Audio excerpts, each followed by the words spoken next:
جس جگہ ہمارے نبی پاک صلی اللہ علیہ وسلم آرام فرما ہے، یہ وہی جگہ ہے جس میں نبی پاک صلی اللہ علیہ وسلم نے اپنی مدنی زندگی گزاری۔ اس کو روضہ رسول کہا جاتا ہے۔ آقا نے اس دنیا سے پردہ فرمانے کے بعد روضہ مبارک کے گرد چار دیواری کر دی گئی، جسے سب سے پہلے حضرت عمر فاروق رضی اللہ تعالی عنہ نے بنوایا۔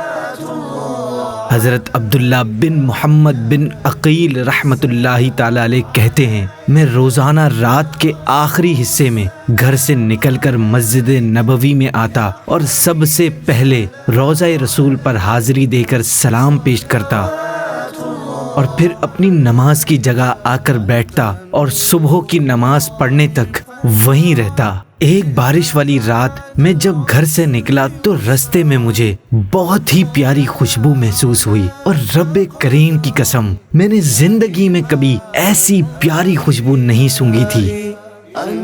میں مسجد میں آیا اور پہلے روضہ رسول پر حاضری دی۔ دیکھا تو حجرہ مبارکہ کی دیوار گری ہوئی تھی۔ میں اندر داخل ہوا اور نبی کریم صلی اللہ علیہ وسلم کی بارگاہ میں سلام پیش کیا اور کچھ دیر وہیں رکا رہا۔ تھوڑی دیر میں حضرت عمر بن عبدالعزیز رحمۃ اللہ تعالی علیہ بھی تشریف لے آئے۔ ان کے حکم سے اس وقت قبر انور پر ایک قبطی کپڑے سے پردہ ڈال دیا گیا۔ صبح ہوئی تو حضرت عمر بن عبدالعزیز نے ایک مستری کو بلایا اور حجرہ مبارکہ کی دیوار بنوا دی۔ عباسی خلیفہ متوکل نے روضہ اقدس میں سنگ مرمر کا فرش بچھایا، اور ان کے بعد پھر عباسی خلیفہ المقتفی نے ان تعمیرات میں مزید اضافہ کرتے ہوئے حجرہ رسول کے آس پاس نئے سرے سے سنگ مرمر بچھوایا۔ سندل اور آبنوس کی لکڑی کی خوبصورت کھڑکیاں روضہ رسول پر لگوائیں۔ اس کے ساتھ ساتھ شفاف اور چمکدار پتھروں سے حرم نبوی کو سجایا۔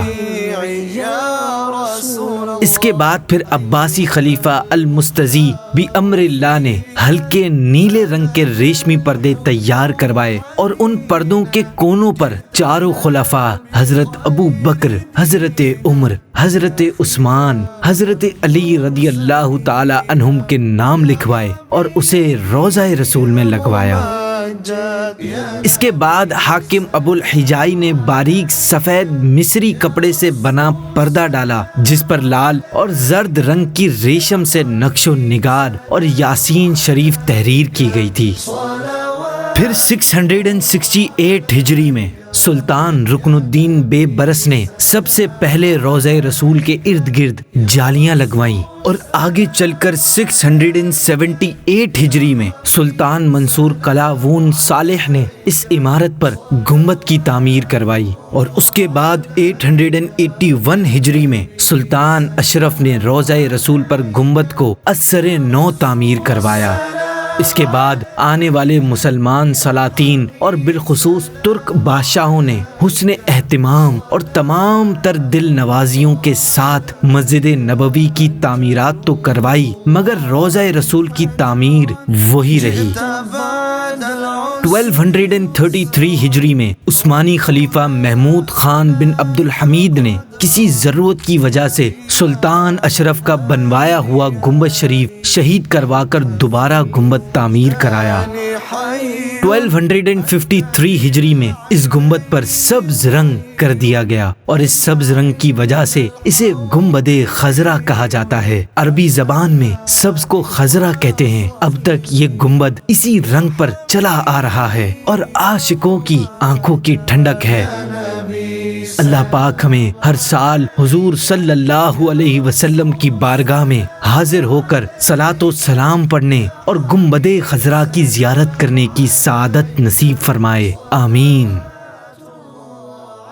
اسی طرح کی اسلامک اور انفارمیٹو ویڈیوز حاصل کرنے کے لیے دعوت اسلامی کے یوٹیوب چینل کو ابھی سبسکرائب کریں، اور لیٹسٹ ویڈیوز دیکھنے کے لیے یہاں کلک کریں۔